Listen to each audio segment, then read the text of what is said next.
My name is Scott Wright. I'm from Franklin, Indiana. I'm a member of Indy Lug, and we're here at Fort Wayne for the Brickworld show.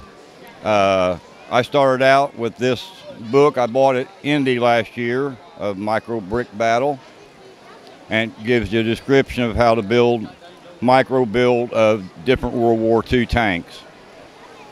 And my build originally started out to be a game board.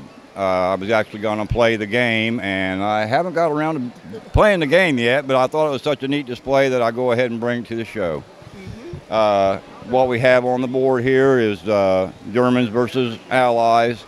We have Tiger tanks and the Sherman 88, or Sherman Super 8, I think is what they call it. But it was a long barrel version of the Sherman tank. The build is modular. Each little section comes apart. The buildings can be lifted off, so it transports very simple. You can take the buildings off and all the trees off, all the tanks off, and then each one of the little panels stack up to where it transports real easy. And it's just imaginary terrain. I like doing the rivers and the bridges and stuff, so I just did it that way. Yeah, there's some great micro buildings in here. Do you find it's difficult to build at kind of a micro level like this, to get the details and stuff on the buildings right? I love micro build, so it doesn't bother me a bit. I can see the stuff in a smaller version. Some of my other builds are micro versions of different things, so it fell right into place with what I like doing.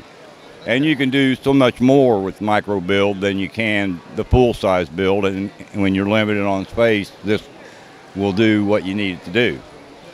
Exactly. So what were some of the buildings you tried to capture here for the layout? Well, basically, I started off with a church. That was the first building I built.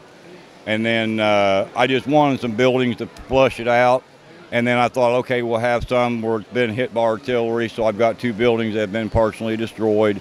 And the rest, the other buildings, the barn and the other buildings, they're just sort of come out of my imagination.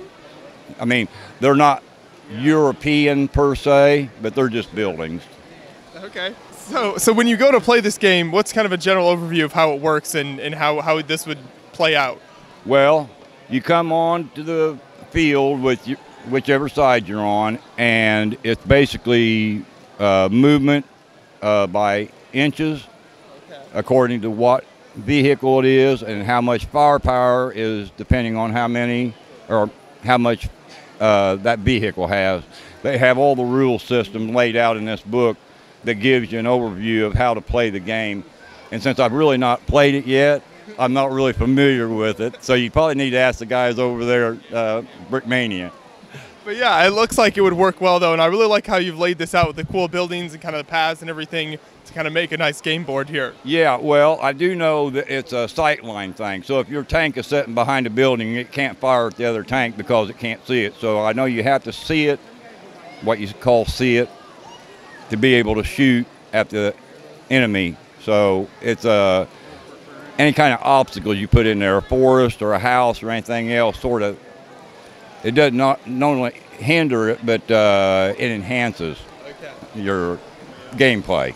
Because I'm a game player from a long time ago. I've designed game boards my whole life, so it just sort of, one of the Lego enhances that ability.